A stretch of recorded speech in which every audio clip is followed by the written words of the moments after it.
కాంగ్రెస్ ప్రభుత్వానికి బీఆర్ఎస్ అధినేత కేసీఆర్తో మా అందరిపై కోపం ఉంటే మా మీదే చూపించాలి తప్ప రైతుల మీద కాదని హుజురాబాద్ ఎమ్మెల్యే పాడి కౌశిక్ రెడ్డి అన్నారు. బీఆర్ఎస్ వర్కింగ్ ప్రెసిడెంట్ కేటీఆర్ నేతృత్వంలో కాళేశ్వరం ప్రాజెక్టు సందర్శనలో భాగంగా ఎమ్మెల్యే పాడి కౌశిక్ రెడ్డి మాట్లాడారు. హుజురాబాద్ నియోజకవర్గ రైతులకు నీళ్లు అందగా తీవ్ర ఇబ్బందులు ఎదుర్కొంటున్నారని, Kaleshwaram project Lakshmi pump house వద్ద 17 పంపులు రెడీగా ఉన్నాయని, వెంటనే పంపులను ఆన్ చేసి రైతులకు నీళ్లు అందించాలని ముఖ్యమంత్రి రేవంత్ రెడ్డిని కౌశిక్ రెడ్డి డిమాండ్ చేశారు.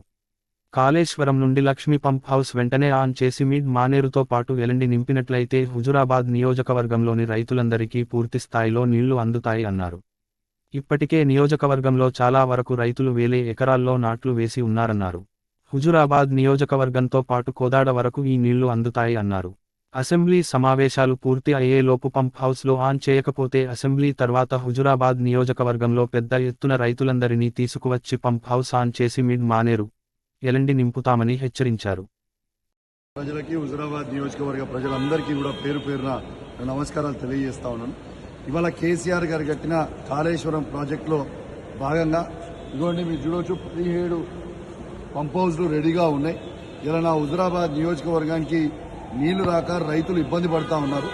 నేను దయచేసి ఈ ప్రభుత్వాన్ని, రేవంత్ రెడ్డి గారి ప్రభుత్వాన్ని కోరుతా ఉన్నాను, దయచేసి వెంటనే ఈ పంప్ హౌస్లు ఆన్ చేసి ఇక్కడి నుంచి నీళ్లు లిఫ్ట్ చేసి మిడ్ మానేర్ నింపి ఎల్ఎండి నింపితే నా హుజురాబాద్ నియోజకవర్గంలో ఉన్న రైతులందరికీ కూడా నీళ్లు వస్తాయి. అవి కిందకి కోదాడు వరకు కూడా పోతాయి. దయచేసి ఈ ప్రభుత్వాన్ని వెంటనే నేను డిమాండ్ చేస్తా ఉన్నాను. ఈ పంప్ హౌస్లు మీరు ఖచ్చితంగా ఆన్ చేయాలి.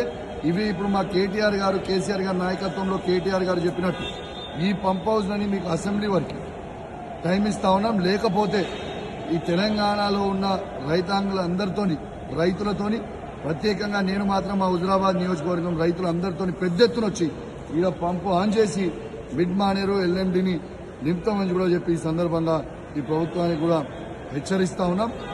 మా మీద కోపం ఉంటే మా మీద తీర్చుకోండి. కేసీఆర్ గారి మీద కోపం ఉంటే, కేటీఆర్ గారి మీద, హరీష్ రావు గారి మీద కోపం ఉంటే మా మీద ఉంటే మా మీద తీర్చుకోండి. కానీ తెలంగాణ రైతాంగం మీద తీసుకోవద్దు, హుజురాబాద్ రైతాంగం మీద ప్రత్యేకంగా తీసుకోవద్దని నేను ఈ ప్రభుత్వాన్ని డిమాండ్ చేస్తున్నా. మీరు ఇది లైవ్ గా చూడొచ్చు అని చెప్పి ఈ సందర్భంగా తెలియజేస్తూ సెలవు తీసుకున్నా. జై తెలంగాణ, జై కేసీఆర్.